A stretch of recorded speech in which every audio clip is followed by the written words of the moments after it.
क्या है आयुर्वेद?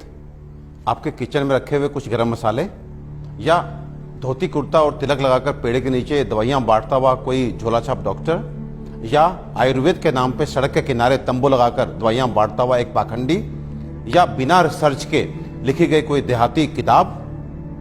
अफसोस की बात है कि हम में से अधिकतर लोग यही मानते हैं और यही जानते हैं, और इसी चूक का परिणाम है कि आज हमें यह दिन देखने को मिल रहा है।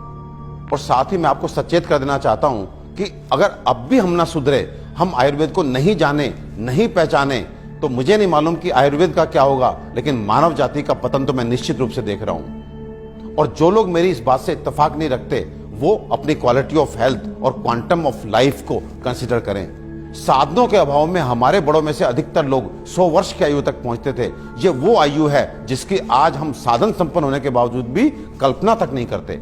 और मैं एक बात आपसे पूछना चाहता हूं कि ये जो मॉडर्न साइंस है, ये किस तरह का इलाज कर रही है? कि आपको यदि शुगर हो गया तो आप दवाई खाइए, कब तक? जिंदगी भर। आपको ब्लड प्रेशर हो गया, आप दवाई खाइए, कब तक? जिंदगी भर।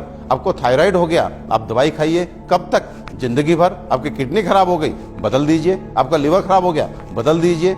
आपको गांठ हो गई, काट डालिए। ये किस तरह की चिकित्सा है? और ये चिकित्सा नहीं, ये केवल सिम्टम्स को दबाना है, क्योंकि ये बाहर से आपको नॉर्मल रीडिंग देते हैं, शुगर ठीक है, ब्लड प्रेशर ठीक है, लेकिन अंदर बीमारी अपना काम कर रही है। 15 साल बाद आपकी किडनी खराब, किससे? शुगर से, ब्लड प्रेशर से। आज का नर्वस सिस्टम खराब, आपकी आंखें खराब, आपको ये कॉम्प्लिकेशन, आपको ये कॉम्प्लिकेशन। तो ये इलाज है या एलोपैथ का काला पर्दा? अपने 20 साल के क्लिनिकल एक्सपीरियंस से आपको बता देना चाहता हूं, ये जो आयुर्वेद विज्ञान है, ये समुद्र से भी गहरा, हिमालय से भी ऊंचा ऐसा जीवन का विज्ञान है जो आपके शरीर में और मन में किसी भी अवांछित परिवर्तन के बारे में आपको न केवल जानकारी देता है, बल्कि उसे जड़ से मिटाने के लिए पुख्ता इलाज भी देता है। और मुझे एक बात समझ में नहीं आती, आप ऐसे विज्ञान को क्यों नहीं जानना चाहते जो आपको कभी शुगर, ब्लड प्रेशर, थायराइड और अनेक तरह की प्रॉब्लम्स आने ही ना दे। और यदि दुर्भाग्य से आ गई, आपके जेनेटिक कॉम्पोजिशन इस तरह का है कि आपको ये बीमारियां लग जाती हैं, तो इनसे कैसे आप बचे रहें और कैसे आप ठीक हो सकते हैं, इसके बारे में भी पुख्ता जानकारी दे।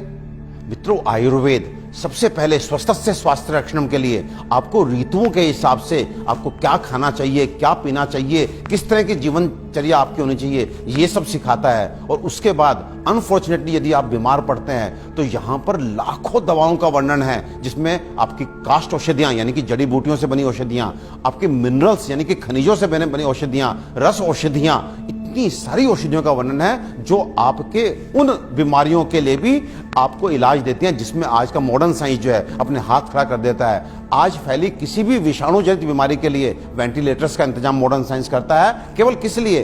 इसलिए कि वो तब तक आपको जीवित रख सके जब तक वायरस अपने आप आपको छोड़ के नहीं चला जाता। तो ये किस तरह का इलाज है? जबकि आयुर्वेदिक औषधियां ऐसी हैं जो सीधे जाके वायरस को मार के आपको बीमारी से बाहर लेके आती हैं, आपको मौत से मुंह के बाहर लेकर के आती हैं। तो दोस्तों, विश्वास कीजिए, अपने आयुर्वेद को मान दीजिए, सम्मान दीजिए, जानिए, पहचानिए, अपनाइए और अपने जीवन को, अपनी हेल्थ को अच्छा कीजिए।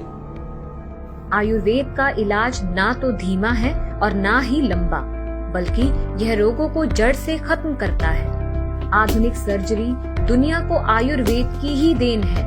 आचार्य सुश्रुत को सारा संसार निर्विवादित रूप से शल्य चिकित्सा का जनक मानता है।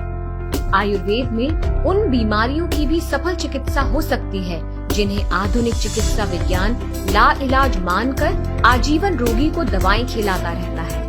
आयुर्वेद आपके और आपके बच्चों के लिए सुरक्षित है। आयुर्वेद अपनाएं और रोग मुक्त जीवन पाएं।